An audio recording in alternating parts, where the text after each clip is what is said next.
Is technology moving too fast for its own good? Well, your answer will depend on two important things. One, what types of technology you're looking at, and two, what role you play when interacting with technology.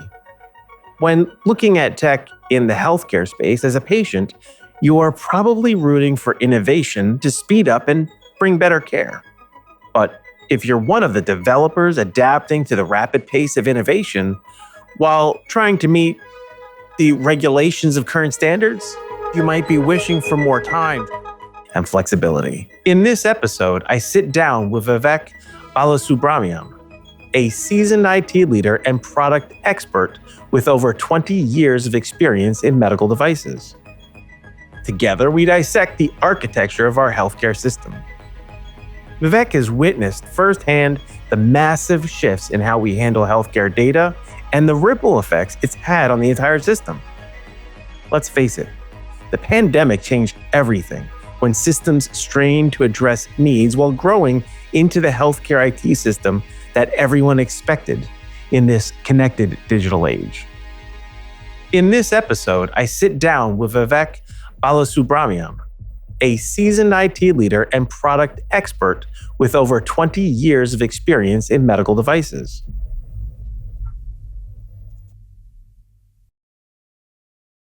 Excellent. Vivek, as we begin this, can you share a little bit more about your journey after finishing school in 2004 to sort of where you are now? So my very early days in undergrad and then right out of school were focused on signal processing with some work in computer vision, acoustic signal processing. I was a computer engineer. And then I went back to school to learn about medical imaging, image processing, and machine learning. And my first job out of grad school in 2004, was wound up at an asthma startup working on a trace gas analyzer. And that was out in California, San Francisco Bay Area. The diagnostics community out here is somewhat small compared to the other industries out here. So once I was in that community, quickly became my whole world and my whole professional network. And so I just wound up becoming a diagnostics and IVD guy. And, my career started in engineering, software development, systems engineering. It kind of evolved to include more on commercialization, sales, and marketing. And as a backdrop for all of that, the role of software in devices and like health IT was increasing in importance and complexity. So, I, even in my own like technical side of my career, went from like embedded computing then to mostly just data structures and kind of like data visualization, decision support, and data transport. That's an incredible start, right? Asthma is such an important part of medicine, right? I mean, obviously breathing is critical to life. As you've gone through your career from there till now, I'm sure you've encountered a lot of different health/technical problems. Do you have any that were your favorite or intrigued you the most? I don't know. I guess at the moment when I'm working on it, it's all my favorite, but it's also all my least favorite because it almost never works. But I will say maybe lately, more recently, through the COVID pandemic and beyond, a lot of the work has been in this sort of like extra EHR medical data. So important test results and medical information that is not processed or stored in an EHR. During COVID, this was a time where like all kinds of systems had to just get built really quickly to handle, for example, proving that you had a negative COVID test to go see a basketball game or to get on a plane. It was wild to like see everything come together so quickly, also in such a crazy haphazard manner. And then the day after the public health emergency got canceled, it all kind of went away. So that was like a unique experience of watching, like, it was the most rapid healthcare related innovation I had ever seen in an industry that's typically way slower than that. Yeah. If I think back to 2004, organizations at that point were just beginning to start using electronic health records. Doctors still had, a folder that had my information in it. Some organizations were starting to have electronic systems. And like you said, The pandemic really accelerated things, pedal to the metal, everything just fast forwarded. So, from an outside perspective, right, it seems like there's been a lot of rapid acceleration over the last 20 years. Do you think it's been too fast or too slow or just right? Is anything ever really just right? I think as an outsider in health IT, and I'll say I'm an outsider because like the number one consumer of health IT data is payers. And I've never worked for a payer and I'm not a payer. And then the number one producer is a provider. And I'm not a provider, I'm just an engineer. So everything I do is trying to understand like two groups that I have no direct experience. But as an outsider, I think it has been too slow. It continues to be too slow. And I think in large part, everyone as a patient would have this experience where it just seems like the person that you need to get information about you doesn't seem to have it or like doesn't seem to acknowledge it. And I think we still have a system in the US that is optimized for payers. And providers do it so that they get paid. And they put in the data that lets them get paid. And everybody else, we're all like bolted on sub-consumers and second thoughts. Yeah, that makes sense that it's all about the money. And so money drives behaviors. What other pressures have you seen that has forced technology to change? Pressures on the medical diagnostic systems and the methods of collecting data? I think with the types of devices I've worked on, typically we're trying to build a new kind of diagnostic. So if you're dealing with some chronic disease, we're trying to like add a new dimension to that.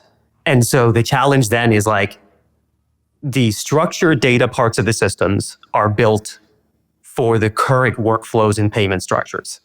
So if you're coming up saying like, hey, I've got like a new thing, there's nowhere to put that new test result in an EHR.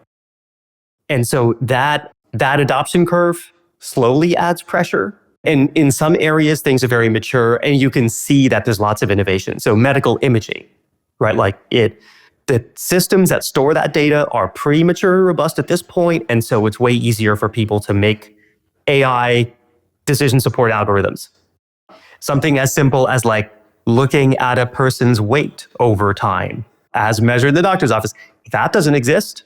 Seems like that would be easier, but it's not because data is not, something makes it not usable as the imaging data.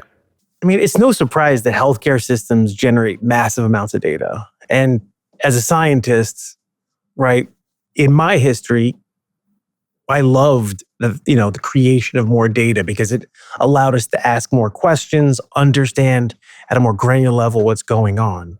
How have you witnessed this evolution in the diagnostic space, for better or worse? The typical path that point of care diagnostics seems to have followed is you make a new thing and the EHR systems don't support the kind of data visualization or data capture that you need. In this case of an asthma monitor, and we made a monitor, it just spits out one result, just a number. It's a measure of how much nitric oxide is in your breath. And the most valuable way to use that is to kind of establish a baseline for a specific patient and say like, okay, if your asthma feels under control, we'll look at your number. We're not just going to compare you to some, universal yardstick, and then we're going to look for changes in that. EHR systems back in the early, they didn't have a structured space for the data to go. They definitely didn't have graphing. So we then go offer our own software to say, all right, you buy our machine, you get this software for free that helps you chart everything. And that's when I was in diabetes for glucose monitoring. Basically had to roll out a similar mechanism of like, okay, doctor, if you're on this, then we're going to give you custom software to show the data in the way that you need to see it. And the result is all of the cool, useful stuff is outside the EHR and it's walled off to a specific manufacturer or a specific technology. So what I hear you saying is that organizations that are making a product are oftentimes creating the software that is helpful and useful to clinicians to support better health. But things are siloed in that those organizations are not working with other organizations that create similar data.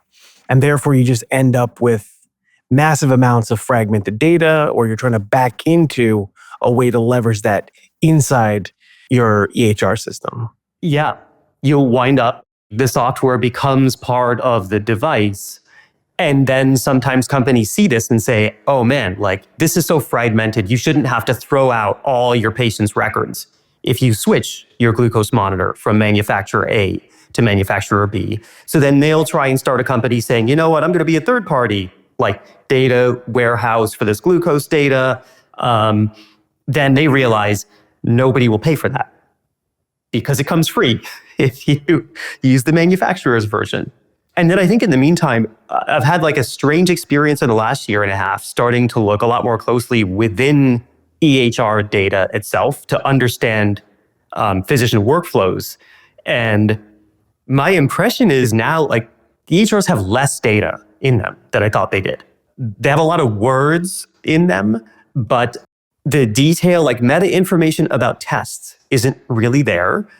The details about why a doctor decides to do something are not there. And I think like we've all seen this, where if you see a provider for some condition and then there's a handoff, the next provider's like, oh, why did he put you on that? I'm going to take you off. And then you have to like, no, we talked about like side effects or something. It's not in there.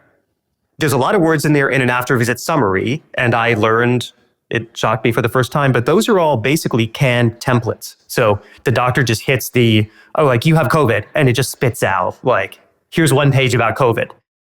Instead of technology improving the way doctors do things, it sounds like technology, people are just putting technology in the place for the sake of technology, right? They're just doing, it's allowing them to do more, not necessarily provide better care.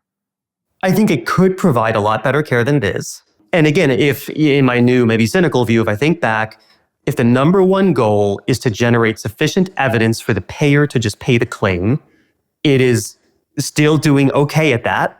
Still not great because so many claims get denied because of the incomplete data. But this number two goal of, okay, you know, the patient's got their app on their phone, I'm at least going to record instructions for them in this place. That's there. But using an EHR as like a true repository to enable a whole care team to stay synced, my experience as a manufacturer and a patient, that's not happening. And it seems like it should be, but something is stopping it from happening. We know regulators play a significant role in healthcare and IT. And there's a lot of movement in this sphere, such as the FDA's new guideline for developers who are introducing generative AI into diagnostic systems. And I assume there are likely also guidance as they bake it into EHRs. How have you seen developers and regulators interact in this space? Oh yeah, sorry. I would say here as well, I think there's definitely a pre-COVID and post-COVID behavior within FDA. Pre-COVID for EHRs and what they call medical device data systems and mobile medical apps, FDA had used what they call enforcement discretion for a long time. Basically said, you know what, we're not going to bother too much about this. If all you're doing is moving data around, we'll just trust that you're going to do that. And then they applied pretty rigorous standards once you've got software either controlling a device or interpreting a result or processing signals to generate a result. And that, you know, there was like a pretty high bar on software and systems before COVID.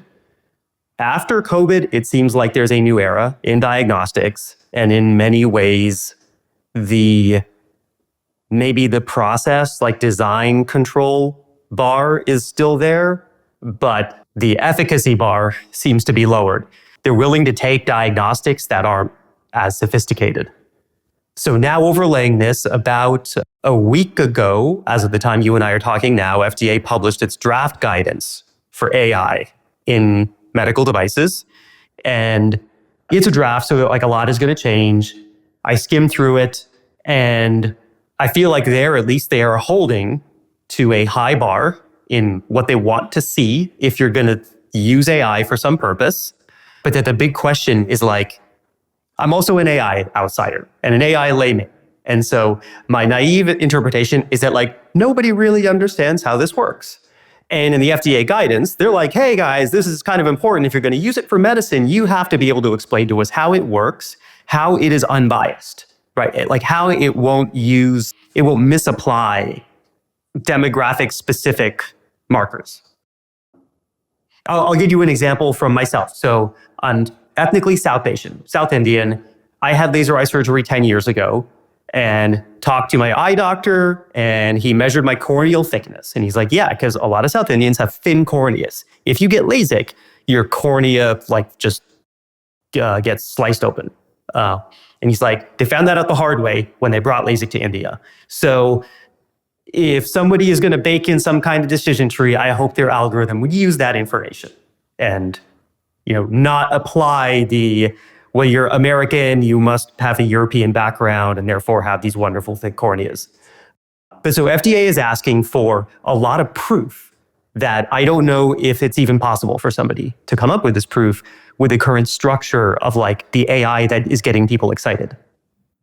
Right. And if you're putting in your racial information into an algorithm, right? It can easily be seen. Yes, you're South Asian, south of India, you're likely predisposed to have these issues, but people can also look at it as a way to marginalize potentially. Algorithms could accidentally, unintentionally marginalize a certain population, a certain demographic based on age, etc.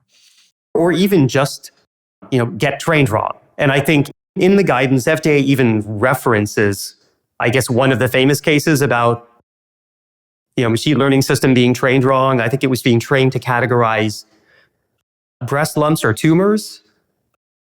Did 100% on the training data set. And then it turned out it was just like zero sensitivity in real world data because all of the training set images had been pre-classified. And so the bottom of the image had a little ruler on it. And I quickly learned like, oh, if I ever see a ruler, you have cancer. So they, in their guidance, they're like, hey, you not do that and show us how your system is robust against things like that. And I don't know how, who's going to be able to write that file? Who is going to review it on FDA side? How long is that review going to take?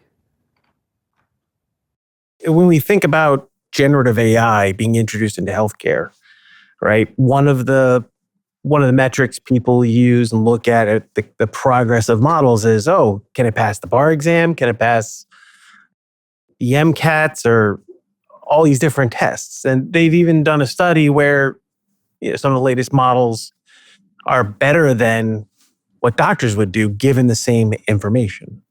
So do you see generative AI, fitting into this narrative or struggling because of regulation? Do you think that regulators are going to bend? I mean, because generative AI fundamentally is probabilistic, right? You ask it the same question, it gives you a different answer. Similar, but different. Yeah, on purpose. And I'm hoping if people are talking about classifiers, then I think eliminating like the randomness will probably be key to getting stuff through. If they're talking about generated elements, I think part of what FDA is putting in the guidance as maybe the mechanism to let innovation happen is a larger burden on post-market surveillance. So that like when you're looking at this output, which algorithm, which version, can you test it, view it in the wild over time? That's going to be a little bit strange. I feel like that's going to run up against HIPAA, which sort of says as a manufacturer or like the person running the software, it really restricts what you're allowed to do with that data. And I don't think HIPAA would let a manufacturer use real world patient data to tweak algorithms or to investigate performance against demographics. I also think we can see what's going to happen just based on what's happening in the world at large right now, right? Like there will be some killer apps generated by AI will be embraced in healthcare. It will do better than, on average, the average doctor. And then doctors will stop practicing and then we'll run out of training data and then the AI will stop evolving and then we'll be stuck. How do you see this affecting? I mean, when I heard you just talk about how this affects doctors potentially, but how do you see this affecting patients and payers? Who's this going to impact the most? I think it's probably going to accelerate some kind of more fundamental change in the system. And I guess, again, trying to have a crystal ball and look around at like other countries when change happens. Maybe the best assumption right now is that AI will enable more patients to access specialty diagnoses and treatment or like recommendations. Right now, you don't have to live near the leading cancer center to have somebody like look at your MRI, look at your history and figure something out. Payers are probably going to struggle about like, why are we paying these super high rates to a doctor if the doctor's not actually using their own expertise anymore, if it's AI based?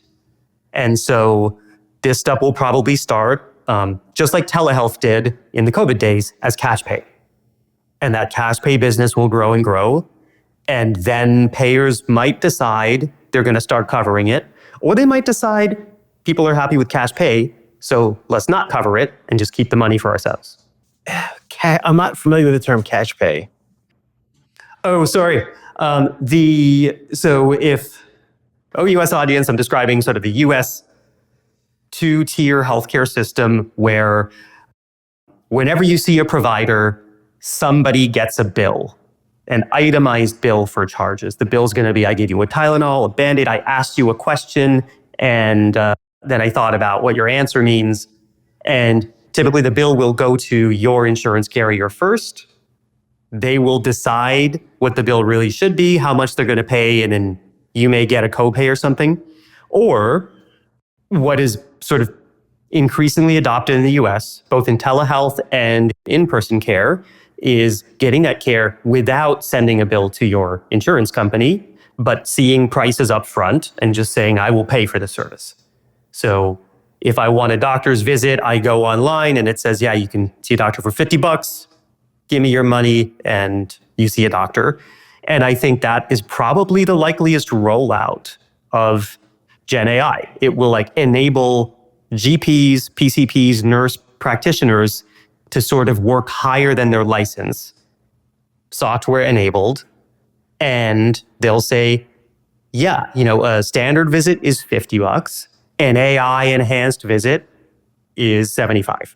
We talked about the system of organizing data seems to be broken in the sense that there's a lack of data moving from systems where it's created to systems where it's stored, like into an electronic health system. So if we don't build the appropriate layers of technology to assess this, to address these foundational issues, what do you think is going to happen? If this problem keeps compounding? I think we'll just get more of the same that we've got. Have you seen areas where this has started to cause big problems where people have had to come in and try and fix things? I don't know if it can be. I think the data and the way it's structured it's reflecting the human system and the organization of the human system. And again, this is US specific, but one thing that has been happening in the US is healthcare consolidation.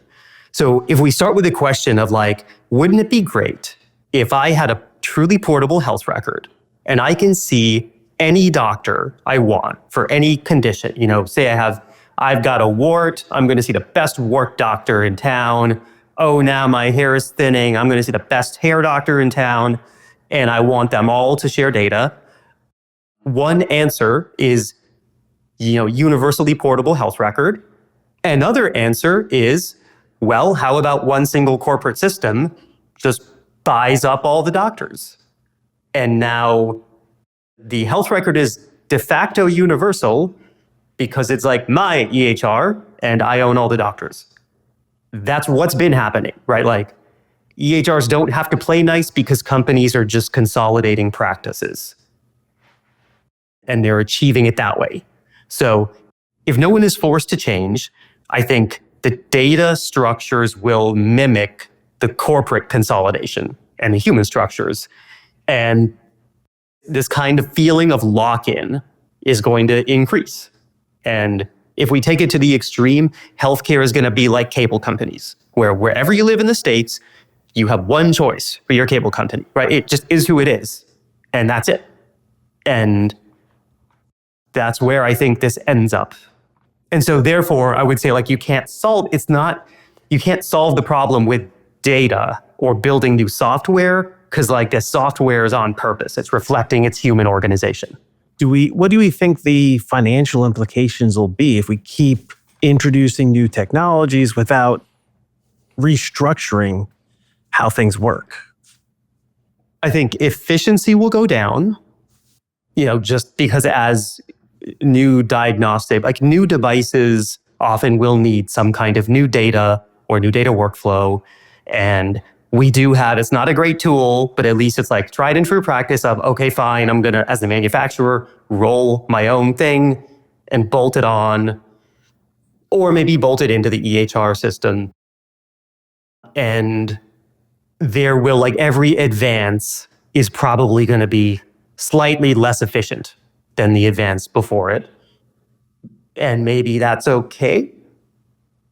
Or I don't know, I guess at some point somebody will realize like, hey, we're spending way too much money on just like the extra work of people moving data from one system to another, or doctors logging into 5 different things. Yeah, I mean, speaking of doctors, right? Let's think about how can this be contextualized for doctors? What challenges does this make for them as they start to use different diagnostic systems in the present? And how does it affect their workflows or decision-making and ultimately patient outcomes? What we've seen in, it's weird. I was going to say what we've seen in point of care testing and then give you an answer. But then I realized like we already have sort of seen this huge negative effect in that. So we had COVID, big pandemic. There were at-home COVID tests accessible, and there was a brief period where those tests were covered by insurance, and then that went away.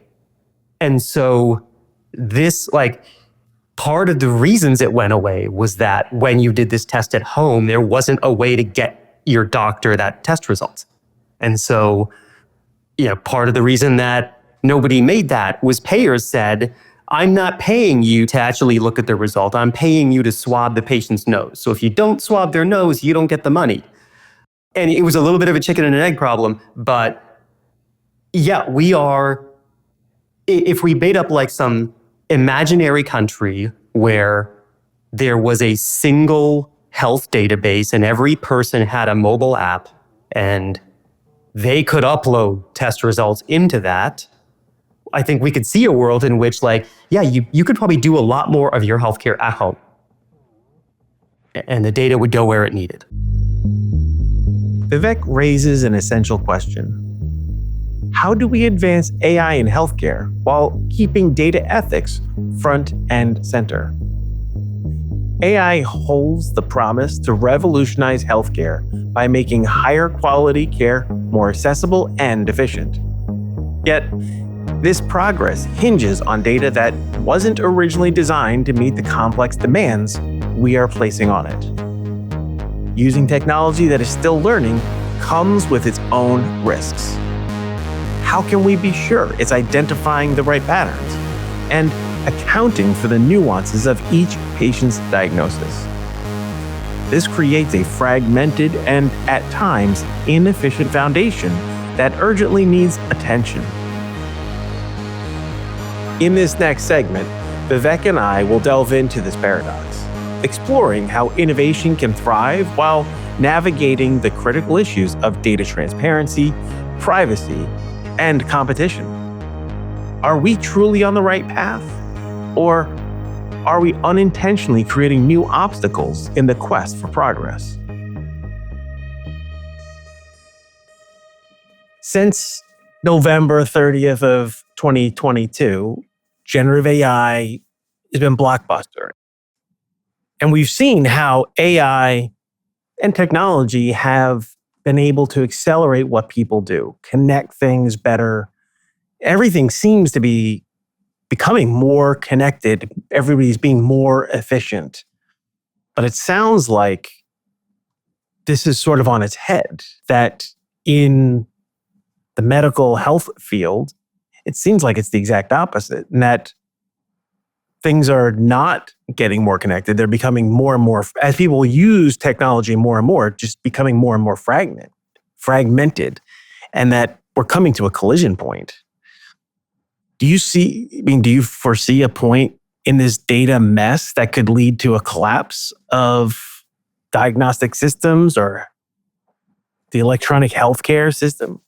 I mean, it seems like, healthcare is too big to fail, right? Yeah, it is too big to fail.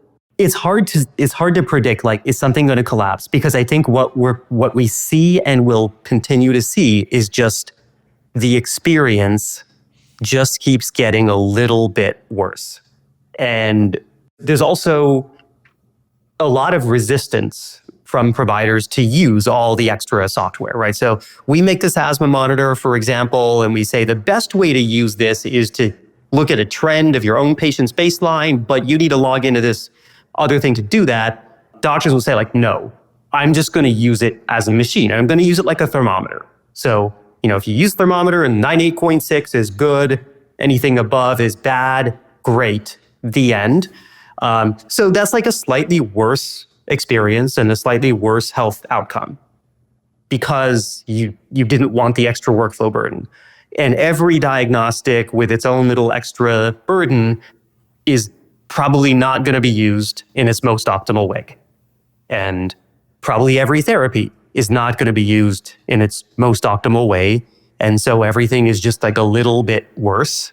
And so if you only have one thing wrong with you at a time, you may not notice. But if you have multiple chronic conditions and acute conditions overlaid, that's probably when you're going to start to, even then, like, you won't know, because you won't know how much better it could have been if the doctors treating these conditions could see your holistic picture. All you will know is it just seems like, they're whacking on this mole over here and then this popping up over here, and you just wish it could be better, but can't imagine how. So I think you've started to paint this picture, but I trust your understanding and knowledge of the current systems. Let's say we live in this new perfect world and a brand new country, Vivek land. And I give you the time and the money to reimagine healthcare, IT, architecture, and diagnostics. How would you reimagine this architecture? And how would you build the system? I would, it sounds crazy to say this, but try and build, I don't want to say Bitcoin, but instead I want to say in a decentralized way, because there will always be inertia to change. So it would be nice to build it in a way where if somebody is really motivated to introduce something new, they can do that at small scale and have 5 people use it and grow. I think it will need to be secure and authenticated, right, and probably have a lot more privacy. Because if the system is in theory accessible by anybody, you'll need a lot better mechanism as like a data subject to say, okay, I want my dermatologist to see this information about me. They don't need to see some of this other stuff. And I guess in terms of this data structure, we should probably just base everything on JSON, just like the FHIR standard, because it's like structured enough and also flexible. And then we would use conventions to manage things instead of baking in hard types.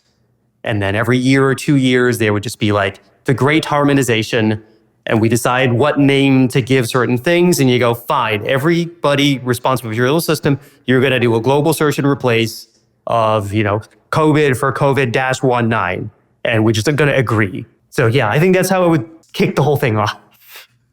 I mean, the great harmonization sounds like a great party. I'd like to get invited to that. So now that we've got the ideal situation, let's try and back into what would be practical. Right? How realistic is it for us to untangle the current system? And what do you think would be the biggest challenges that organizations would face? I think right now the biggest challenge is still that we haven't really talked about EHR providers, and EHRs are really the only type of medical device data systems that people will pay for. The reason they pay for them is because you need them so that the payer pays your bill. But the different EHR manufacturers have historically, interoperability is seen as a competitive threat. People don't think, interoperability means the whole system works better. They think now it's easier for my customer to switch from EHR number 1 to EHR number 2. If there was a way if we could start with almost like a remapping of how this gets monetized, and maybe just make it it's not so much about the software license, but just like in healthcare, a capitated model of there's URA data repository and providers pay you per patient record that you store. But at least opening up interoperability a little bit more, using technologies that are already there. Fire's already there. Epic, one EHR manufacturer, has something called the App Orchard, right? They're building mechanisms for people to insert applets and workflows into their system. And I guess somehow a coordinated human push to do that might organically evolve into that part of the EHR being bigger than the traditional part. And if somebody then says, oh, you know what? Why don't we even just take the traditional part and get rid of it or rewrite it in the new sort of semi-structured format that exists today, but just needs to be built up? The promise is that new technology can improve healthcare, but healthcare can also drive innovation in technology. Iron sharpens iron. So as we try to untangle this web that has been created by the structures that are in place, which force do you think has to take the lead in improving the other? I think I know the answer, but... Well, then you tell me the answer. It sounds like it's the payers that have to realize they have to change. Would we need an outside authority to come in with a carrot or stick to get... Because it sounds to me, by using our conversation, that the payers, everything is run by the payers, right? Yeah, I do feel like everything is run by the payers. And I'm glad you said it first. And I think they're either through active regulation, which may or may not work. It's been tried before and kind of didn't really work. But maybe the carrot for payers is to say, hey guys, if you push for cleaner data, more interoperability, this is going to help you verify claims. Or when patients have a care journey that spans different provider networks, this is going to help you maximize the efficiency of care or reduce unnecessary care, however we word it. But hey, if you had a better picture of the patient, you would be able to really incentivize all providers to reduce redundancy and be efficient. If the data from my fitness watch that tracks my sleep, that tracks my pulse and my activity, if that data was in front of my doctor, when they ask a question, they already know some of the answers, right? They can be verifying. So Jonathan, have you been running 5 days a week like you said you were? Well, they would know that I have not, right? I've only been, and like you said, that informs the care, the health, the care that can be provided to me, because they're going to make decisions on that information. We're dealing with a massive and complex system that's evolving so quickly. What do you think are some of the key factors we should be watching closely to predict where healthcare is going in the IT space? I think, as you talked about earlier, probably the single biggest thing is this draft FDA guidance on AI. And I would encourage everybody, if you're in the healthcare space or in the software space, or feel like you could have an opinion on this, it is an open and transparent process. Everybody go read that guidance, because it basically says, here's how FDA is going to evaluate this new stuff, because this is where everybody is putting their efforts. And it might not just be diagnostics, right? This can encompass using AI to structure the unstructured mess and come up with simplified, harmonized records. But that regulation is going to determine the pace of innovation and the risks that we all incur by using whatever comes out. At the end of the day, right, it is about the people. So if we shift gears from organizations to individuals, for our listeners, right, this might all sound important, but be removed from their day-to-day. What do you think the general public should care about? Or why should the general public care about the state of healthcare IT? And how might they advocate for improvements in the systems? Yeah, I think the number one reason to care is something we've all faced for ourselves or for our kids, where you took your kid to 2 different doctors to try and treat the same thing, and that whole thing was just so painful, and it seemed like those 2 doctors had never even looked at a chart. And that is not because doctors don't read. It's because this information that we expected them to have doesn't seem to be making it to them. So our visits are too long without being fruitful. We got to jump through way too many hoops, from getting appointments to dealing with providers to then getting it paid for. And all of that is because the data is everywhere and can't seem to move around. Yeah, this is a hard problem, right? It's a balance between data transparency and also data privacy simultaneously. Yeah, and data hoarding, right? The biggest reason it doesn't move is the people who get it feel like they don't want to give it up. Silo data. Vivek, this has been absolutely insightful. Thank you so much for taking this time to talk with me. Thanks very much for having me. It was a pleasure having Vivek on the podcast today. Our conversation left me with more questions than answers, which I think speaks to the complexity of this topic. The challenges we face in advancing AI in healthcare while upholding data ethics and privacy are more intricate than they might seem at first glance. I find myself wondering, do we truly have the capacity to make meaningful changes right now?